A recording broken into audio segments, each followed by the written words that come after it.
Mesdames, Messieurs les chefs d'établissements scolaires et universitaires, chers professeurs, parents et sympathisants, chers élèves et étudiants, chers jeunes, bonjour à tous.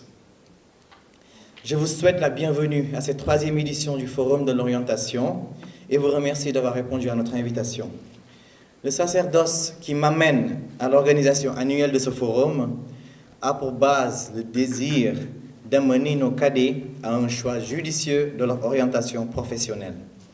En effet, choisir un métier et prendre le chemin qui y mène est un exercice difficile que l'élève en fin de collège ne parvient pas souvent à faire convenablement. Parce que pour choisir, il faut savoir évaluer ses propres capacités, connaître les curricula de la palette de formations qui peuvent s'offrir et les moyens dont l'on peut disposer pour y parvenir. Comme vous pouvez le voir, aujourd'hui les jeunes sont venus pour écouter, surtout pour se découvrir leurs compétences, pour vraiment faire un choix excellent par rapport à leur métier. Parce que c'est justement cela le thème de cet événement, comment choisir son métier. Il m'arrive, et c'est d'ailleurs la raison pour laquelle cette initiative est née depuis il y a cela 3 ans maintenant, il m'arrive de rencontrer des jeunes en classe de master ou de licence qui ne savent pas jusqu'à présent ce qu'ils veulent faire comme métier. Et cela me semblait urgent et important à solutionner. Et c'est la raison pour laquelle, vous le devinez, il y a eu cette mobilisation aujourd'hui pour que les jeunes ensemble puissent trouver des réponses à leurs questions.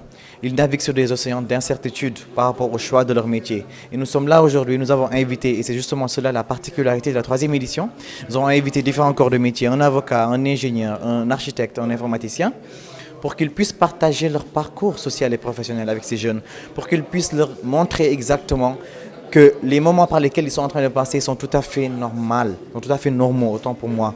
Donc il faudrait également qu'ils sachent que réussir n'est pas une tâche facile et que la réussite justement est au bout de l'effort. Donc c'est en quelques mots justement ce partage d'expérience, cet échange, mais également les étudiants et les élèves auront l'occasion de poser leurs questions aux panélistes pour qu'ils puissent les aider, les informer, pour qu'ils aient la bonne information par rapport au choix du métier qu'ils feront. Vous êtes dans un monde nouveau, vous avez des défis nouveaux. Vous êtes dans un monde, dans l'ère du numérique. Donc, forcément, la profession que vous allez embrasser devra tenir compte de ces environnements, qui sont des environnements qui vont vous positionner en termes d'architecte du futur. À la fin de ma formation, j'ai patienté quelques années. Ça n'a pas été du tout facile, car avant d'être avocat, j'ai fait d'autres métiers. J'ai enseigné dans une école privée, dans une classe de bac de première. J'ai même vendu des livres pour le compte d'une maison d'édition. J'ai même vendu à mes professeurs à l'université. Tout cela pour dire que d'abord il ne faut pas se décourager, ni se lasser, mais garder en tête le fait que c'est un objectif qui va être atteint au bout du chemin. Beaucoup de personnes sont formées, à la fin ils disent que je ne peux même pas avoir un stage. Est-ce que cette formation-là que vous êtes en train de faire, vous êtes allé voir les entrepreneurs pour leur proposer des services et non pas leur demander des stages? Même dans l'écriture des CV, dans l'écriture des lettres de motivation, dans l'écriture des demandes, même le concept de demande est dépassé. Moi, en tant qu'étudiant, quand je dois postuler dans une entreprise, je dois être capable de leur offrir quelque chose de nouveau en fonction de ce qu'ils sont en train de faire. De mon courage, vraiment, je devais aller faire la thèse à l'Université de Genève. Mais bon, après 2 jours, armé du courage, d'abnégation, d'audace, j'ai postulé à un boulot de gestionnaire de patrimoine et j'ai été recruté 2 jours après. Donc c'est là où est venu le virus de la violence. Voilà, tout à l'heure dans votre discours, vous allez revenir un peu sur la sensibilisation des réseaux sociaux. Oui, absolument. Je ne veux pas trop tergiverser par rapport à cette question. Vous savez, les réseaux sociaux occupent plus de 80% de notre temps quotidien. Et cela, je pense que est un point super important pour moi. C'était une occasion, en tout cas pour moi, de rebondir sur ce point. Parce que s'il est utilisé à bon escient, il peut avoir un impact super positif sur le destin, sur la carrière professionnelle de nos jeunes. Je parle des étudiants et des élèves dans la majorité.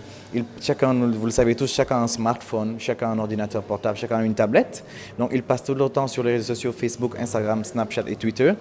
mais il ne faudrait pas qu'ils tombent dans le piège des réseaux sociaux. Il ne faudrait pas qu'ils utilisent ces réseaux sociaux pour se dénigrer, pour s'insulter. Donc il ne faudrait pas qu'ils utilisent ces réseaux sociaux pour perdre, en tout cas, ou bien pour réduire à néant le peu de valeur qui nous reste au Sénégal. Parce qu'on le voit tout le temps, il y a des jeunes qui utilisent les réseaux sociaux, c'est simple, il suffit juste d'allumer sa caméra, de proférer des injures à l'endroit de son prochain et que ça devienne vraiment, ça fasse le tour de la toile, ça fasse le tour du monde. Donc il ne faudrait pas qu'ils cherchent du buzz à travers ces réseaux sociaux.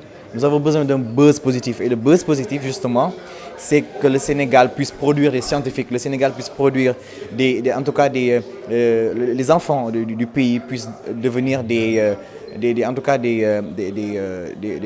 puissent en tout cas promouvoir la démocratie, le développement et la paix dans le pays. Donc c'est justement cela, c'est à quoi je faisais allusion quand je parlais des réseaux sociaux. Que ces réseaux sociaux soient utilisés à bon escient pour que la jeunesse sénégalaise, pour que la jeunesse de mon pays puisse avancer et se développer. Voilà, beaucoup de corps de métier existent, mais aujourd'hui on a vu des architectes, un avocat. Et sur quelle base êtes-vous sensibilisé pour inviter ceux-ci aujourd'hui? Absolument, je me base sur cela parce que j'en suis à la 3e édition justement. Et lors des précédentes éditions, j'ai eu des questions des étudiants qui avaient beaucoup trait par rapport au métier du droit, plus précisément l'avocat, le métier d'avocat et de juriste, de juge, etc.